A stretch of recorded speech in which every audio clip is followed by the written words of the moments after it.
சபையில அந்நிய பாஷையில பேசக்கூடாது. வியாக்கியான வரம் இல்லாம நீங்க என்ன செய்யக்கூடாது? அந்நிய பாஷையில பேசக்கூடாது.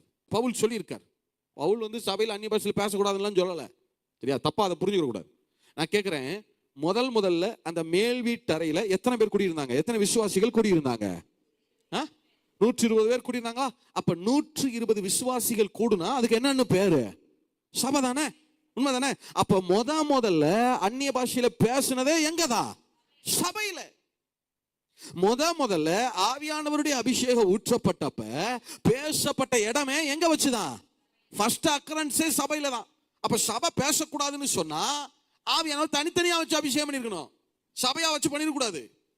முதல்ல சபையா எல்லாரையும் அக்னிய பாஷையில பேச வச்சுட்டு அப்புறமா பவுல் அனுப்பி பவுல் சொல்லிரு, சபையெல்லாம் பேச வேணாம்னு சொல்லிரு அப்படின்னு சொன்னா ஆவியானவரே தப்பு பண்ணிருக்காருன்னு அர்த்தம். அவர் அப்படின்னா சொல்லல. சபையெல்லாம் பேசாதீங்கன்னு அவர் சொல்லல இல்லையா? பேசுங்க. பேசும்போது என்ன சொல்லுங்க? அதுக்கு வியாக்கியானம் சொல்லுங்க. அப்ப வியாக்கியானம் சொல்லாம நீங்க பேசக்கூடாதானே? நான் கேட்கிறேன், 120 பேர் அன்னைக்கு அந்நிய பாஷையில பேசுறாங்க தானே? யாராவது எழுந்து நின்று வியாக்கியானம் சொன்னாங்களா? யாராவது சொன்னாங்களா? இப்ப பேதுரு வந்து அந்நிய பாஷையில ஜெபிக்கிறார். யோவான் பக்கத்துல உட்கார்ந்து ஜெபிச்சிட்டு இருக்கார். இவர் பேதுரு உடனே எந்திரிச்சு, பேசாமரியா, நீ பேசுறது ஒண்ணுமே வழங்கல, நீ உங்க வாயில உளறிட்டு இருக்க, பேசாம அமைதியா இரு அப்படியே சொன்னாரு.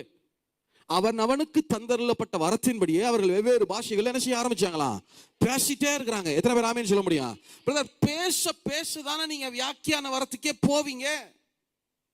அந்நிய பாஷையில நீங்க முதல்ல வார்த்தைகளை பேசணும், வாக்கியங்கள் ஆகணும். பல வார்த்தைகள் வரும், அடுத்து வாக்கியங்கள் ஆகும், அடுத்து மொழி ஆகும். நீங்க பேசுற மொழியில உங்களுக்கு நல்ல புலமை கிடைக்கும். பிறகு நீங்க பேசுறது உங்களுக்கு ஆவியில அர்த்தங்கள் புரிய ஆரம்பிக்கும். ஆவியானவர் இதைத்தான் பேசுகிறார், இதைத்தான் காண்பிக்கிறார்னு அர்த்தமாகும். பிறகுதான் மற்றவர்கள் பேசுகிறதுக்கு உங்களுக்கு வியாக்கியானம் சொல்ல முடியும். இல்ல வியாக்கியானம் அத பேசணும். இப்ப நான் பேசுறேன், நீங்க கன்னடிக்கால அதை மொழிபெயர்க்கணும்னு வச்சுக்கோங்களேன். கன்னடத்துல நீங்க மொழிபெயர்க்கணும். எப்படி மொழிபெயர்க்க முடியும்? முதல்ல நீங்க கன்னடத்துல 1-2 வார்த்தை பேசி பழகிருக்கணும், பல வார்த்தைகள் பேசி பழகணும். அதுக்கு அடுத்து நிறைய அந்த மொழியா பேசி பழகி இருக்கணும். அப்புறம் அர்த்தங்கள் நல்ல தெளிவா, இதுக்கு இன்ன வார்த்தை, இதுக்கு இன்ன வார்த்தைன்னு உங்களுக்கு அர்த்தங்கள் தெளிவா புரிஞ்சிருக்கணும். பிறகுதான் நான் பேசுறத உங்களால என்ன செய்ய முடியும்? விளக்கம் சொல்ல. பேசிய பழகலைன்னா எப்படி நீங்க வியாக்கியானம் பண்ணுவீங்க? சாத்தானுடைய தந்திரத்தை பாருங்க. வியாக்கியானம் பண்ணாம பேசினாதானே வியாக்கியானமே பண்ண முடியும். இல்ல ஏன் இன்னைக்கு சபை வந்து அந்நிய பாஷையில பேசக்கூடாதுன்னு தெரியுமா?